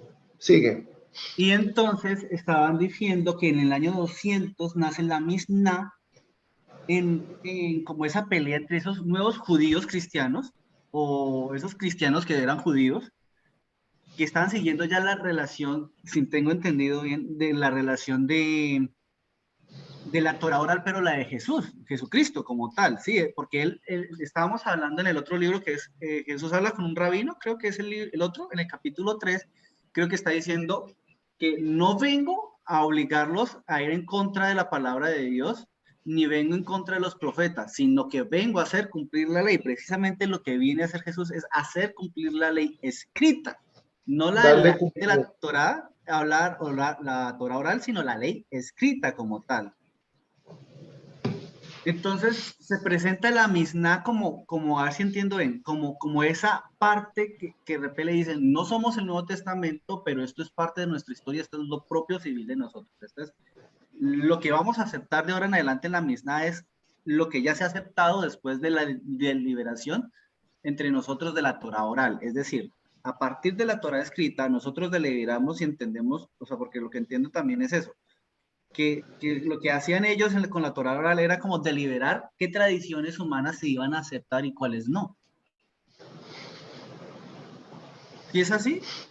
Y la que nace la Misná es esa precisión de esto es lo que sí vamos a hacer de ahora en adelante como Torah, como esa parte de tradición humana, aparte de la ley escrita. Pues digamos que en parte es eso, solo que en la época de Jesús la Misná no existe. No. ¿Sí? Existe la tradición oral, que es una fuente igual que la tradición escrita. O sea, para el judaísmo tienen el mismo valor, tanto la escrita como la oral, porque se consideran que las dos nacen del Sinaí, que son ley de Dios. Solo que la tradición oral interpreta la tradición escrita, ¿cierto? Porque la tradición escrita no se puede variar, es inmutable, como lo sabemos. Y para ellos, el problema fue en que tanta interpretación degeneró en lo que dice Jesús, que tú en ese aspecto hay que ser muy bien, como lo dices. Todos los capítulos 5 al 7 de Mateo lo que hacen es replantear la Torah oral, no la Torah escrita. ¿Ven? Porque se convirtieron en prácticas, digamos, más de conveniencia que de profunda espiritualidad religiosa y de fe en ese Dios del Pentateuco, por así decirlo. Y hay otros ejemplos que son señal de que sí existe esa Torah oral, como la de lavarse las manos, purificarse antes de comer, que eso en ninguna parte del Levítico, del Éxodo está, ni en Números, ni en Deuteronomio, lo cual quiere decir que sí son señales de que sí había una Misná o una Torah oral sin ser escrita aún. Solo se escribe después del segundo siglo, se empieza a escribir, y el dato que dan es como del 150 en adelante aparece el texto escrito llamado Misná, ¿sí? Entonces lo que ellos van a cuestionar es la validez de esos textos. Sí, dime. Y por eso va la segunda pregunta. Yo estaba pensando constantemente, bueno, si Dios está defendiendo constantemente la palabra escrita, nosotros vemos la Torá entonces constantemente tanto en el Antiguo Testamento como en el Nuevo Testamento, pero nunca se nos ha enseñado en los colegios que ni en el Nuevo Testamento ni en el Antiguo Testamento es un reflejo de la Torá. Porque si lo que está defendiendo Jesús es la Torá escrita, lo que nosotros debemos ver también es una especie de Misná en el Nuevo Testamento a partir de esa Torá escrita que Dios está defendiendo. Exacto. Exacto. Por eso ya no somos judíos. Por eso dejamos la raíz judía, porque ya nuestra Torah es otra. Yo les recomiendo, ahí está el libro llamado Un rabino habla con Jesús. ¿Se acuerdan que ese se lo enviamos? Creo que sí o no, hermana. Si no, hay que descargar lo que es usted. Ese está muy facilito, porque es que el cristianismo tiene que romper con el judaísmo, y así tenemos que saberlo. No porque no sean buena gente, no, ellos en su religión son perfectos, en su manera de vivirla, de creerla, pero Jesús vio otra manera diferente. Sí, él quiso hacerla cumplir, y en esa manera de cumplimiento surge otra perspectiva más humana, más solidaria, ¿sí ven? Más desde esa perspectiva humana, que quizás se había perdido en el judaísmo. Cuando ellos dicen, ¿cuál es el mandamiento principal? Amar a Dios y amar al prójimo. En el Levítico se entiende que prójimo no es toda persona que está al lado mío y que me necesita, no. El prójimo es solamente el judío que me necesita. ¿Ven? Por tanto, la ley en cierto modo, en ese caso, no es completa o hay que completarla. Y eso es lo que hace Jesús. El Nuevo Testamento también plantea esa perspectiva. Bueno, si la Torá dice eso, ¿por qué nosotros no la entendimos así? Y esa manera de entenderla es la que los lleva a ellos a diferenciarse. De ahí que el fariseísmo después del año 70, ojo, porque no es solo Jesús de los evangelios, sino es la comunidad después del 70, ve que no caben ahí porque el fariseísmo lo que quiso fue cerrar de nuevo para sostenerse en su identidad sin templo, porque es que la crisis no la dio solamente la Torá, no, la crisis la da es la falta del templo, porque todo estaba seguro con templo. Y Pablo, ustedes ven, Pablo nunca discute sobre el templo, es muy poco. Pablo discute sobre la Torá, porque en la época de Pablo se discutía todo eso que tú estás diciendo. ¡Ay! ¿Cuáles son los motivos para separarse de una mujer que tiene una verruga muy fea, que cocinó feo, que no me gusta el mal aliento de ella? El relativismo que había. Y entonces Pablo va a decir, no, ojo, porque la ley nos muestra una debilidad. Aquí tenemos es que cambiar la perspectiva. ¿Ven?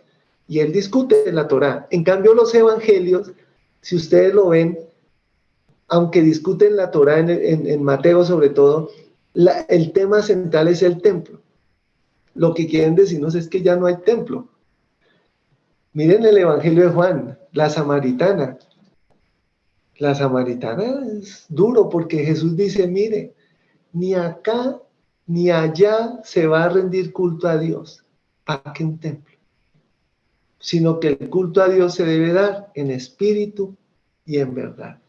¿No es eso cambio? ¿No es eso revolucionario? Sí, porque como ya no había templo, pues ya para qué se ponen a llorar. No, vivamos de otra manera.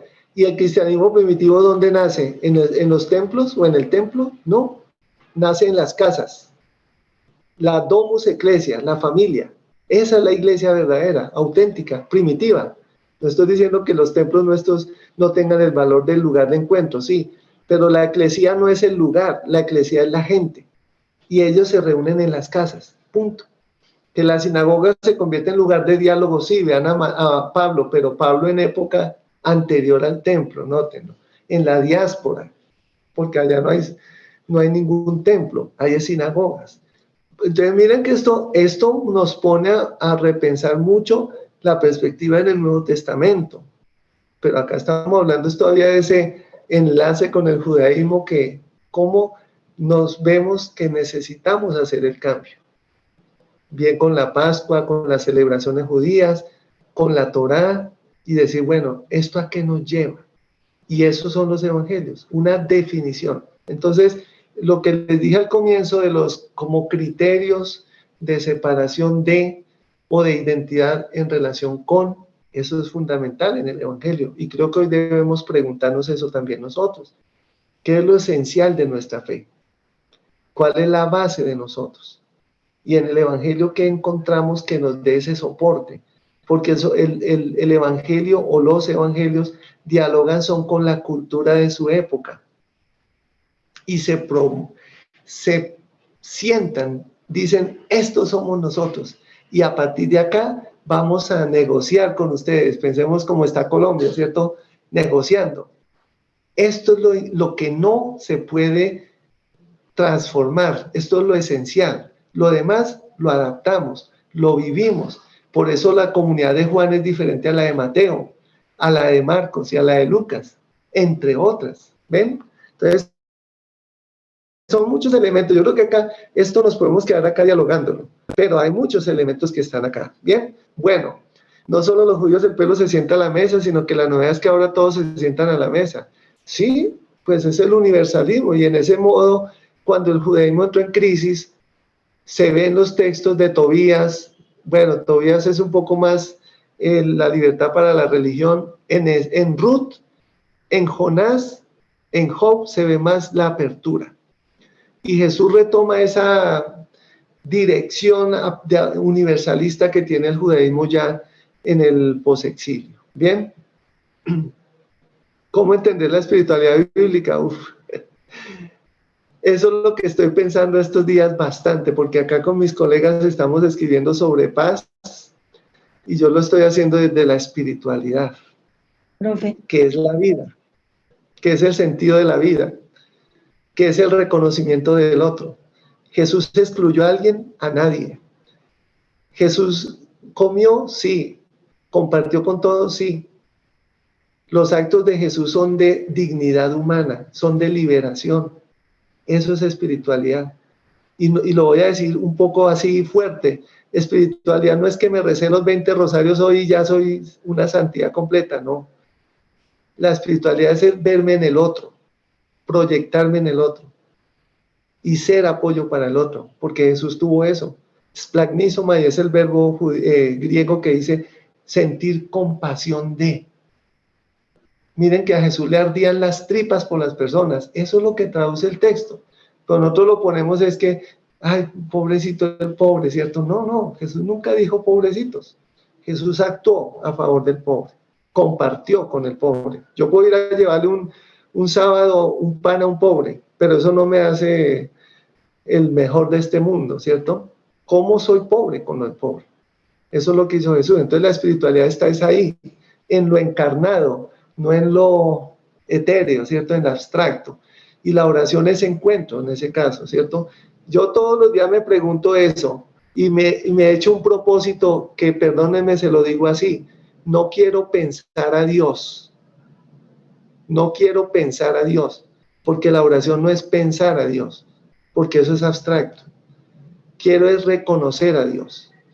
Y lo estoy practicando al lado de mi esposa, que tiene unos problemas de matriz y todo eso, y ella sufre mucho, que ustedes como mujeres sabrán decirlo mejor, y yo no sé cómo sufre ella, entonces yo digo, ahí estoy haciendo oración porque estoy encarnando el dolor de mi esposa y llevándoselo a Dios, y pienso en la mujer hemorroísa que tocó a Jesús. Ven, esta es mi oración. Pero estará mal, pues díganme que está mal, pero es la forma como lo estoy empezando a comprender, y es espiritualidad al mismo tiempo porque es encuentro, ¿cierto? Bueno, eso quedan muchos temas ahí, hermanas y queridos profes, catequistas para hablar, bien, pero me gusta que lleguemos a tocarnos en este contexto. Blanquita. Profe, gracias. Quisiera que me aclarara algo y es lo siguiente. Entonces tenemos la Torá, que es el libro de los judíos, y bueno, para nosotros también hay raíz ahí sagrada en la lectura, pero lo que es es la Misná y la Gemara. Sí, esos son como los estilos, esos son los estilos como se interpreta la Torá. Son libros también, son libros. Son libros como se interpreta la Torá. Que interpretan la Torá, exacto, que interpretan la Tanakh, por así decirlo. La Tanakh, bueno. Pero que son igualmente válidos para ellos. Son, en cierto modo, diríamos que son parte de su inspiración, de la inspiración sagrada. Para nosotros no. Por ejemplo, nosotros está el Antiguo Testamento, sí, los evangelios, cartas, pero por ejemplo la Didaje de los apóstoles, que casi entra en el canon, para nosotros no es inspirada. O la carta de Bernabé no es inspirada. O un sermón de San Agustín, ¿cierto? Nosotros decimos, no, eso no es escritura. En cambio, para ellos sí, todo esto es escritura. Incluso hasta los escritos de los rabinos también son escritura, porque Dios sigue hablando. ¿Ven? Esa es una perspectiva que yo sí la valoro de parte del judaísmo. Es ese sentido de valoración de cómo Dios ha hablado en estos textos, no solo en la Tanakh, sino que también en el Talmud, en los Midrash. Miren, en los Targum, que son las interpretaciones arameas, ahí también habla Dios. Entonces ellos no se ponen a discutir, no, es que eso no sé qué, que eso es limitado, eso es de Orígenes, y Orígenes era medio herético. No, ellos no dicen nada de eso. Ellos estudian la Torá, lo estudian, y en su condición de estudiantes descubren nuevos significados. Gracias, profe. Bien, bueno, entonces ya esto está acá, miren. El Talmud tiene Mishnah y Gemara. La Mishnah, que es repetición, son 63 tratados, como nos dijo Juan, sobre semillas, sobre fiestas, sobre las mujeres, sobre los prejuicios, sobre las cosas santas, sobre las purificaciones. ¿Ven? Son cosas prácticas. Lo práctico es eso. La Gemara, que son como el acabamiento, es decir, ¿qué faltó en la Mishnah que hay que terminarlo? Entonces son 36 tratados o comentarios de la Mishnah. Entonces tiene que ver con legislación, con moral, con costumbres, con folclore. ¿Ven? Son elementos muy prácticos, que es interesante, pero que eso se sigue actualizando. Es decir, la Mishnah ustedes la pueden conseguir, el Talmud completo lo pueden conseguir, pero ellos tienen que seguir sobre estos textos reflexionando cómo hacemos. Por ejemplo, un caso que viene trabajándose hace muchos años del judaísmo. ¿Podremos comer pan con levadura en Pascua? La respuesta original es no, pero ellos ya lo están pensando. ¿Podemos comer alimentos fermentados en fiestas? ¿Ven? Un tema como este, perdóname que lo diga así todo, el uso de preservativo. ¿Se puede o no? Miremos qué dice la Mishnah y el Talmud. Y si no, pues nos toca actualizarlo. ¿Ven? Eso lo hacen ellos. Lo que es los controles de nacimiento, todo eso tienen que seguirlo actualizando. Entonces, si ven cómo estos textos, tanto la Tanaj como el Talmud, son unos instrumentos de actualización de comunidad, de vivencia, de respeto, de fe, pero también de convivencia social. ¿Ven? Eso lo interviene. Ellos hablan de los grandes rabinatos, el rabinato de Jerusalén, el rabinato de Haifa, supuestamente en Estados Unidos también, en Nueva York tienen sus rabinatos, y sus rabinos ayudan a legislar para sus comunidades. Eso es muy interesante. Pensemos un poco en los obispos. Cuando en la iglesia en Roma, el Papa dan unas directrices, ellos dicen, se deben ajustar en cada conferencia episcopal. ¿Ven? El canto litúrgico, como los cantos, los misales. No es que haya un solo misal para toda la iglesia católica, no.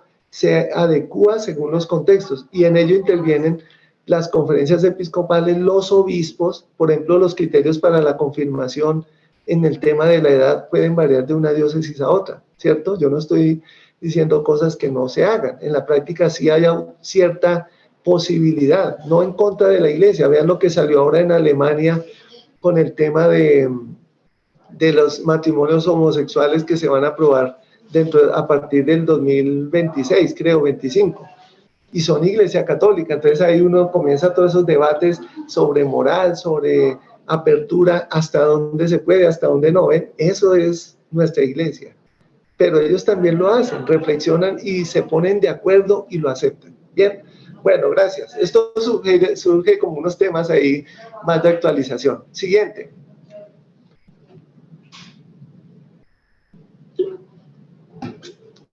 Bueno, hermanas, sigamos.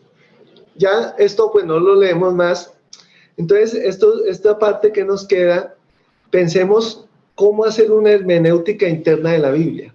Es decir, cómo podemos empezar desde el Antiguo Testamento, judaísmo, a construir unos referentes de lectura de la Biblia. ¿Ven? Entonces, por ejemplo, nosotros vemos que nosotros leemos o estudiamos la Biblia o la usamos desde dos referentes. Uno es externo y es usando los métodos. ¿Quién de nosotros no ha hecho lección divina? Todos, ¿cierto? Pero también hay otros métodos como los narrativos, la retórica, los métodos diacrónicos, que son ya cosas mucho más técnicas, ¿sí? Eso es lo que llamaríamos hermenéutica, digámoslo así, comprender los textos sagrados. Y la exégesis, en cierto modo, quiere decir sacar del texto, ¿cierto? La exégesis, bien, Juan. Exégesis es sacar del texto. Y la exégesis se apoya en técnicas, ¿cierto? Usando criterios históricos, criterios literarios, utilizando los géneros literarios. Bueno, esto fue escrito en un contexto semita, en un contexto mesopotámico. Entonces, en Mesopotamia encontramos esta forma de expresarse, estas formas de palabras, estas expresiones. Y eso se ve reflejado en el texto bíblico cuando lo estudiamos nosotros. ¿Ven? Pero también hay otras técnicas que son las que llamamos el Midrash, el Targum, de lo que estamos hablando. ¿sí? Y hay también otras técnicas que podríamos pensar propias del Nuevo Testamento, claro, porque aunque ellos en su perspectiva son judíos, algunos ya son de cultura griega los que escriben.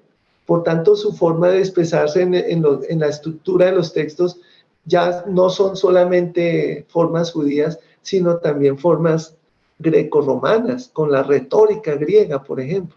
¿Ven?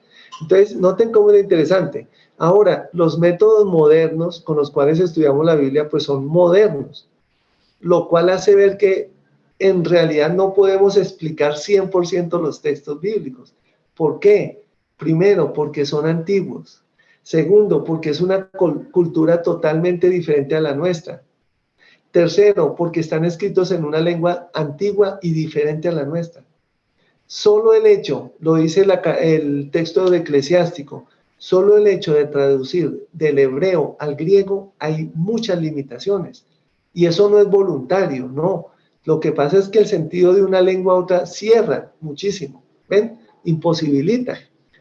Los que les ha tocado estudiar bien el inglés, o el francés, o el italiano, cualquier lengua moderna, hay mucha limitación para traducir de una lengua a otra, ¿ven?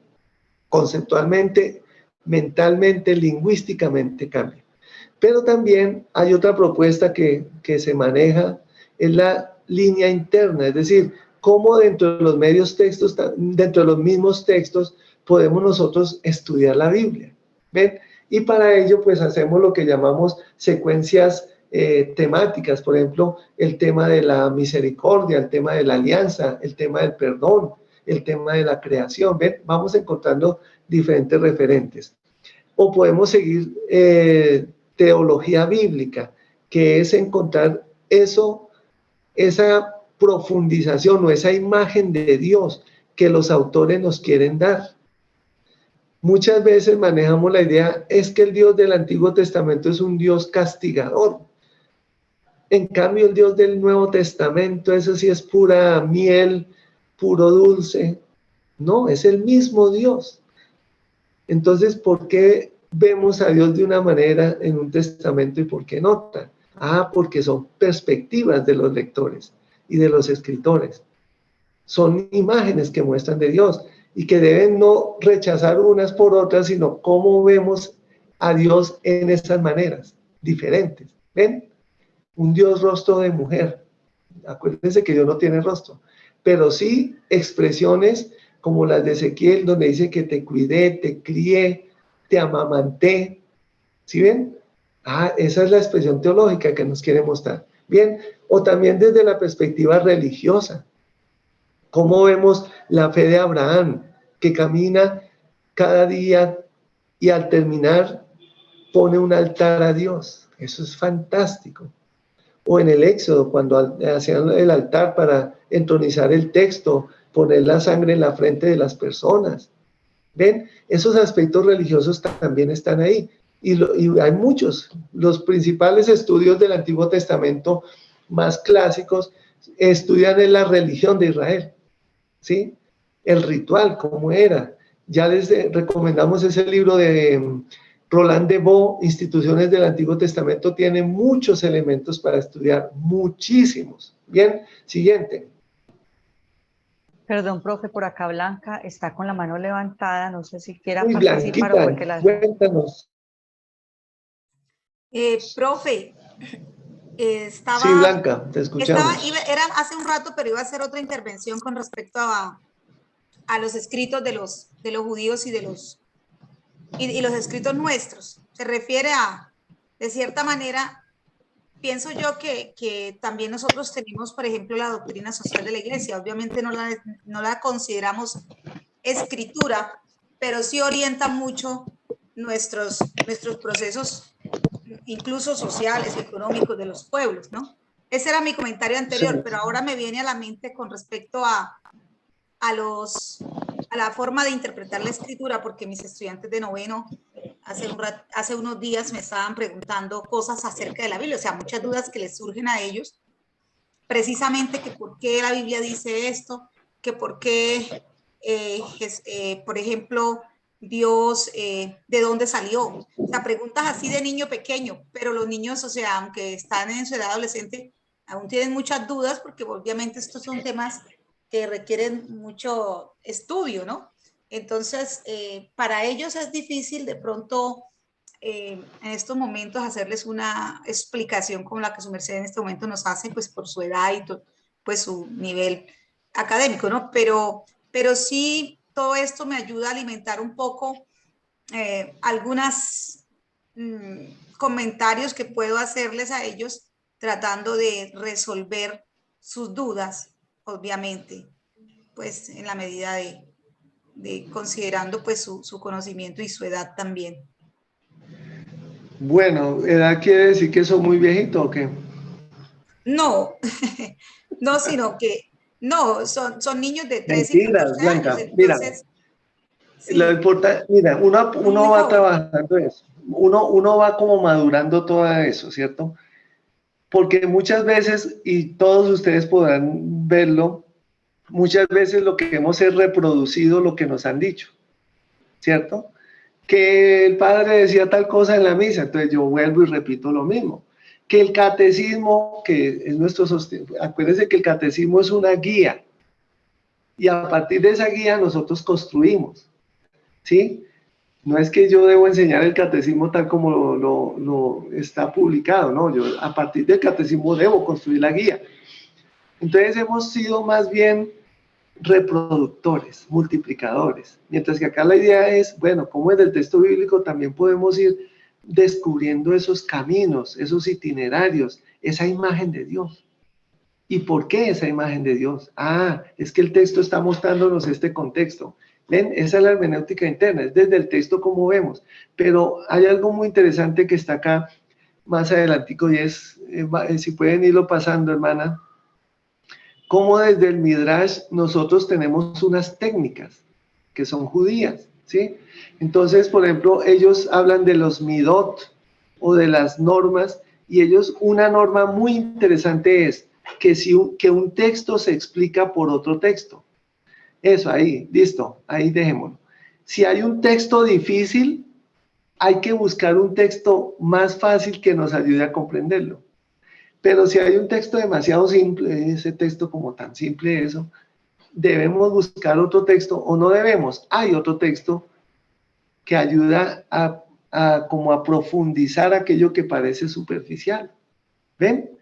Eso es muy interesante, esos midot. Otros hablan del uso de las palabras, de los números también, la gematría. Se reconocen las leyes de Gilel, las famosas 11 reglas. Claro que Dios habla a su pueblo por medio de su palabra, pero el pueblo también expresa su voz escribiéndola. ¿Ven? Es una experiencia de Dios. Yo he pensado lo mismo que tú dices, ¿cómo pensar que Dios habla directamente y eso que habló está escrito? No podemos, porque no está. O sea, lo que está en el texto escrito no es lo que Dios dictó directamente al hombre, sino lo que el hombre experimentó al sentir esa experiencia de Dios, al vivirla, al escucharla en su corazón. ¿Ven? Puede ser una manera, digamos, más de experiencia y tal vez menos dogmática, sí. Quizás es eso, porque yo lo he dicho y lo repito, es que la Biblia no es un dogma, la Biblia no es la doctrina, la Biblia es una guía para crear la doctrina nosotros. ¿Ven? Y por eso toda la teología cristiana, católica, el dogma católico se basa en la escritura, o si no, no tendría sentido, ¿sí? Yo creería en mi experiencia también, que puede ser, ¿ven? Pero como es, en cierto modo, podemos ver caminos, son experiencias. ¿Cómo lo hacen ustedes? Hay un libro que se llama Matar a nuestros dioses. Búsquenlo, Matar a nuestros dioses. Ahora no recuerdo el apellido, el nombre del autor, fue un sacerdote. José María Mardones, profesor. José María Mardones, sí. Es interesante ese libro, porque es que las imágenes de Dios a veces las tenemos ya prefabricadas nosotros. Y como les digo, desde chiquitos nos lo han transmitido. cómo rompemos esas imágenes. Y eso va yo les digo siempre a ustedes, les he dicho, eso es una autocrítica. Es una autocrítica, porque yo puedo hacerme una imagen de Dios distorsionada y manipular a la gente con esa imagen de Dios distorsionada. ¿Ven? Pero lo único que yo he aprendido en Biblia es que yo no tengo la razón en nada. Yo lo que hago es ver cómo me habla el Señor y cómo en el texto yo descubro, estudiando el griego, el hebreo, haciendo análisis exegético, encontrando la sintaxis, encontrando la semántica de las palabras, viendo el contexto histórico. Oiga, esto me da otra cosa que puede ser también útil para la comunidad. Ahí está la riqueza hermenéutica del texto. Bien. Bueno, entonces, ¿alguien va a hacer otro comentario? Sor María, que quedan 5 minutos. Perdón, profesor. Sí. Es que con respecto a la compañera que da la pregunta, yo también me crea una inquietud con respecto al trabajo de educación religiosa escolar en el contexto de que los estudiantes, cuando uno toca el contexto bíblico, ahora que estamos en enfoque antropológico de la experiencia significativa, que es el primer periodo. El segundo periodo es enfoque bíblico, pero cuando tocan el contexto bíblico, uno, por ejemplo, cuando está con estudiantes de sexto, la pregunta es que ellos preguntan mucho es, ¿quién creó a Dios? Si Dios. Entonces, cuando uno le toca para las experiencias, como usted la comenta, de que uno tiene una experiencia propia de fe, como está enfatizada en Abraham, en Noé, en todos los contextos del Antiguo Testamento, ellos se hacen la pregunta, entonces, ¿por qué Dios es, cómo Dios existe? ¿De dónde? Esa es la pregunta que ellos siempre en esos contextos de los enfoques es que enfatizan mucho. Entonces, ¿es Dios quien lo creó? Ahí es donde se viene el análisis de cómo uno desde esa parte responderle a esa pregunta de ellos. La parte que me da la inquietud y me disculpa, de pronto, ¿qué orientación nos puede plantear desde este enfoque que está muy interesante, que está hablando del Talmud y de todo el contexto de la escritura? Sí, Blanca, pero es que de Dios no se habla que fue creado, ¿cierto? Pero eso no está en el Génesis. Dios está. Es que esa es la experiencia del Éxodo. Dios está. Porque nosotros como somos tan abstractos, o sea, nuestro pensamiento es abstracto. Entonces tenemos que definir a Dios. Tenemos que delimitar a Dios. ¿Sí ven? Entonces, aquí la asistencia, por favor, no olviden llenarla. Nosotros queremos explicar a Dios. Acuérdense lo que es la teología inmanente y la teología trascendente. Dios está aquí. Dios se hace presente. ¿Cómo? Lo está diciendo Blanca. Con la creación. Y el judaísmo dice algo que a mí me gusta y puede ser interesante aplicarlo. A Dios no lo vemos. A Dios lo conocemos es por sus atributos. ¿Cómo se manifiesta Dios al mundo? Porque Dios es Dios. Esa es la trascendencia de Dios. ¿Quién va a controlar a Dios? El libro de Job. Léase Job 28. ¿Qué puedo hacer yo para explicar a Dios? Nadie. Entonces, ese campo de la divinidad es parte de la herencia humana. Métalo con la antropología. No lo espere a la Biblia. No esperen a la Biblia, porque yo he ayudado a revisar las cartillas de Santillana. Si miran las últimas, ahí hasta de pronto está mi nombre. Y yo trabajé la parte bíblica. Pero yo lo que no estoy de acuerdo es que separemos. Que primero enfoque antropológico, que segundo bíblico, que segundo no. Cerremos ya si quieres, hermana. Ya lo demás es ir aplicando un poco esos elementos que están acá. Entonces, no separemos. Hagamos unidad de conceptos, de perspectivas. Qué bueno pensar en Dios desde la antropología, pero como a Dios lo pensamos es desde la teología. Entonces pensemos a Dios desde la experiencia humana. Ah, que escuché a Dios que iba caminando, dice Adán, escuché tus pasos. Imagínense a ese Dios antropomórfico. Y ahí está. Ah, pero después dice el Éxodo y la tradición eloísta. No, es que Dios no lo podemos ver porque el que ve a Dios muere. Eso lo dice Éxodo 33, 23. El que ve a Dios muere. ¿Sí ven cómo cambió la perspectiva? Entonces, la respuesta no hay que dársela al niño. Es como él descubre a Dios. Que es que el marxismo dice que el Dios es una creación del hombre. No lo dice eso el existencialismo, el materialismo y todo eso. ¿Ven? Entonces, si nosotros nos metemos en esa perspectiva filosófica, pues no tenemos nada que decir. Aquí hay es una experiencia creyente, antropológica también. Desde que el hombre es hombre, hay Dios. Entonces no podemos pensar, ¿quién inventó a Dios, el hombre? ¿O Dios inventó al hombre? Claro, la creación nos muestra un principio divino que se proyecta en la humanidad y en la creación. Dios se proyecta ahí.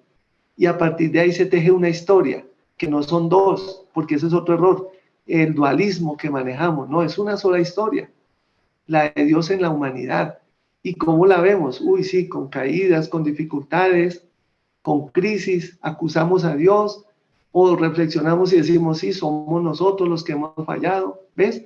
Entonces son una serie de elementos que la respuesta no está y yo no la puedo dar, ¿cierto? ¿Quién creó a Dios? No, Dios está presente en la historia humana. Y ahí, ¿quién va a decir que lo inventamos nosotros? Si el hombre siempre se ha sentido inclinado a Dios. ¿Sabes qué tratado es fantástico en esto? Perdónenme que les diga tanta carreta. Teodicea. El tratado filosófico de la Teodicea es fantástico, porque nos muestra que el hombre se pregunta por Dios. Y la antropología religiosa, sí, claro. No necesariamente la fe blanca, es que ahí tenemos un conflicto. Es que a Dios se le experimenta en todas las circunstancias humanas, aún las no creyentes. Porque como estamos restringiendo a Dios al campo creyente. Y ahí es donde está el lío. ¿Qué tiene que ver Dios con la ciencia? ¿Qué tiene que ver Dios con la economía? ¿Qué tiene que ver Dios con la política? Como sacamos a Dios de ahí, entonces solo es lo creyente, la fe, ¿no? Dios está en los ámbitos humanos. Esa es una mirada antropológica diferente. Bueno, es mi opinión. Y creo que la experiencia es lo que trato acá de trabajar en Jesús Maestro de Humanidad, en un curso electivo que tenemos, en las clases de Biblia. Eso es lo que procuro hacer.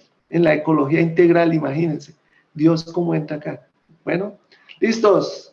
Santo Tomás habla de las 5 pruebas de la existencia de Dios, Juan. Entonces ahí hay muchas respuestas que podemos trabajar. 5 pruebas de la existencia de Dios. Listos. El filósofo, este científico, él no es que niegue a Dios. Ellos están trabajando la ciencia, cómo hay una posibilidad de que Dios esté ahí. ¿Ven? Bien, ¿algún elemento final? Pase, hermana, siga usted. Muchísimas gracias, profesor, por toda su riqueza hoy que nos comparte. De verdad que esto nos ayuda mucho, como decía el profesor Gómez, ahora, se me olvidó el nombre, Juan Guillermo. Sí, de que no, en la educación religiosa muy difícil cuando se separan los enfoques, ¿no? Porque para dar respuesta a una pregunta generalmente debería ser antropológica.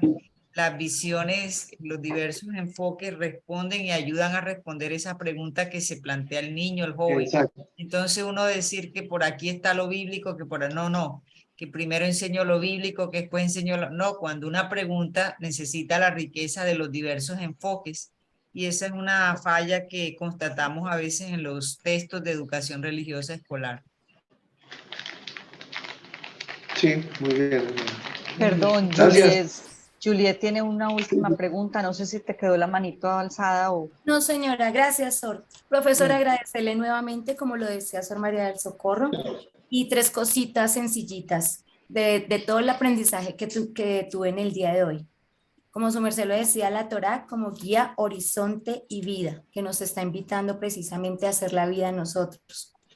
Decálogo, cuando su merced hablaba, en la primera parte, ¿no? La normativa es donde nace, nace como norma de amor divina y nace desde la oralidad, esto que nos ha hablado todo en toda la exposición del día de hoy.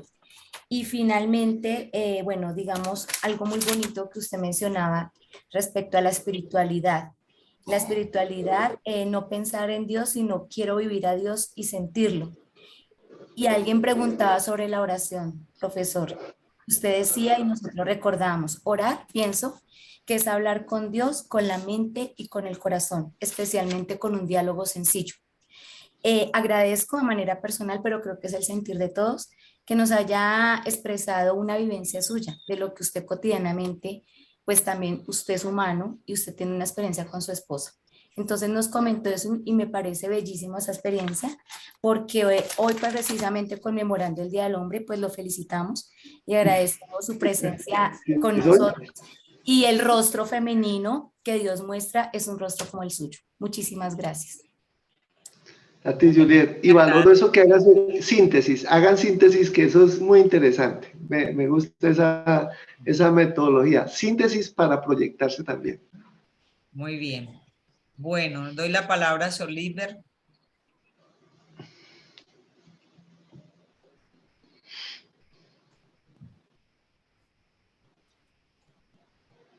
No se escucha, Solíber, el micrófono.